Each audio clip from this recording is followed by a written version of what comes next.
এই মুহূর্তে যারা যারা যুবশ্রী প্রকল্পে আবেদন করেছিলেন এবং যুবশ্রী প্রকল্পের যে বেনিফিটটা যারা যারা পাচ্ছিলেন, মানে প্রতি মাসে যে 1500 টাকা করে পাচ্ছিলেন, তারা সবাই জানেন যে গত কিন্তু 14ই আগস্ট 2024 যুবশ্রী প্রকল্প থেকে 1 মাসের টাকা দেওয়া হয়েছিল। তারপর আরও কিন্তু 3 থেকে 4 মাসের টাকা বাকি ছিল, এবং 14 তারিখে অনেকেরই টাকা ঢুকেছিল বা অনেকেরই ছিল যারা কিন্তু ব্যাঙ্ক অ্যাকাউন্টের যে টাকাটি, সেই টাকাটি কিন্তু ক্রেডিট হয়নি।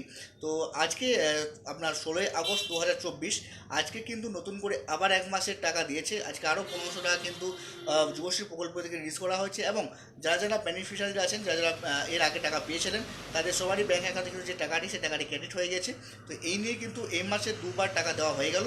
14ই আগস্ট সেদিনে কিন্তু 1500 টাকা দিয়েছিল, এবং আজকে 16 তারিখ কিন্তু আবার 1500 টাকা দিয়েছে, এবং এই নিয়ে কিন্তু 3000 টাকা এই মুহূর্তে দেওয়া হলো।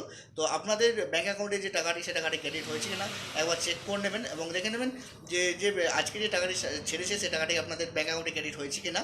যদি ক্রেডিট হয়ে থাকে তো আমাদের কমেন্ট বক্সে একটু কমেন্ট করে দেবেন যে টাকাটা ক্রেডিট হয়েছে কিনা, এবং কত টাকা হয়েছে এবং কোন ডিস্ট্রিক্ট থেকে, সেটাও বলে দেবেন।